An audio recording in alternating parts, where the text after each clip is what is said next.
ডিভোর্সের পরে আমার স্বামী আমার হাতে একটা চিঠি দিয়ে বলল, আজ থেকে 6 মাস পরে তুমি এই চিঠিটা খুলে পড়বে। তখন আমি তাকে বললাম, লাগবে না আপনার চিঠি, যেখানে আপনি জোর করেই আমাকে ডিভোর্স দিলেন সেখানে আমি আপনার চিঠি নিয়ে কি করব। এ কথা বলার পর সে আমাকে বলল, প্লিজ এই চিঠিটা নাও, এটাই আমার শেষ অনুরোধ, আর কিছুই বলবো না তোমাকে।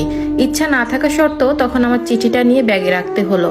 সবাই বলতে পারেন আমার ডিভোর্স কেন হলো, আসলে এই প্রশ্নটা আমারও। কেন সে আমাকে ডিভোর্স দিল এটা আমি নিজেও জানি না। তো আমাদের দুজনের ডিভোর্স হওয়ার পর যখন আমি বাসায় আসতেছিলাম তখন লক্ষ্য করলাম আমার স্বামী কেমন যেন কান্না করতেছে। মনে মনে ভাবলাম, যা ইচ্ছা করুক তো, আমাকে নিজেই সে ডিভোর্স দিয়েছে, সে আমার স্বামী না, সে আমাকে ঠকিয়েছে। আজ থেকে ঠিক 4 বছর আগেই আমি তার সাথে সম্পর্ক করে বিয়ে করেছিলাম, কিন্তু সে যে আমার সাথে এরকম করবে আমি কখনো ভাবতেও পারিনি। বাসায় আসার পর তো মা বাবা, আমার ননদ, আমার ভাবি সবাই আমাকে বকাবকি শুরু করলো। কেউ আমাকে ভালো চোখে দেখতো না। তখন প্রতি রাতে ভাবতাম কি এমন করেছি আমি, সে আমাকে ডিভোর্স দিল। অনেক কান্না করতাম, কান্না করতে করতে বালিশ ভিজে যেত, কখন যে নিজে ঘুমিয়ে যেতাম সেটাও ঠিক বলতে পারবো না।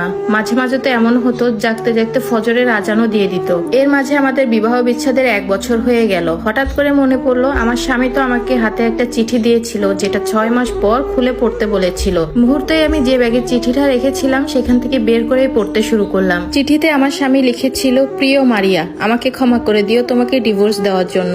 খুব ইচ্ছে ছিল তোমাকে নিয়ে শখের একটা বাঁধবো, কিন্তু সেটা আর হলো না। জানো মারিয়া, স্বপ্নটা আমার স্বপ্নই রয়ে গেল। তুমি না জানতে চেয়েছিলা কেন তোমাকে ডিভোর্স দিলাম? তাহলে শোনো, আমার ব্লাড ক্যান্সার ধরা পড়েছিল। ডাক্তার আমাকে বলেছিল সর্বোচ্চ আর 4 মাস আমি বেঁচে থাকতে পারবো, এরপর হয়তো আমি দুনিয়াতে থাকতেই পারবো না। কথাটা শোনার পরে কি করব ভেবে পাচ্ছিলাম না। ভাবলাম যদি তুমি এই কথাটা জানতে পারো তাহলে আমার থেকে তুমি সবচেয়ে বেশি কষ্ট পাবা। আমি চাইনি তোমাকে কষ্ট দিতে, কারণ এই পৃথিবীতে তুমি একমাত্র ব্যক্তি যে আমাকে সবচেয়ে বেশি ভালোবাসো। সামান্য একটু অসুস্থ হলেই তুমি দিনের পর দিন কান্না করো, একটু জ্বর হলেই তুমি কত রাত না ঘুমিয়ে আমার জন্য পার করেছো। আর যদি আমি আমার এই অসুস্থতার কথা বলি তাহলে তো তোমার জীবনটা অর্ধেক শেষ হয়ে যাবে।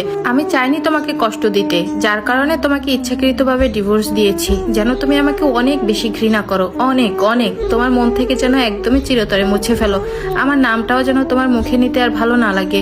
জানো মারিয়া, আমি তোমাকে অসম্ভব ভালোবাসি। তোমাকে ডিভোর্স দেওয়ার পর আমি অঝরে কান্না করেছি, কোনো কিছুই আমার হাতে করার ছিল না। তুমি আমার কাছে সেই লাল টুকটুকে একটা বউ, প্রিয়তমা স্ত্রী।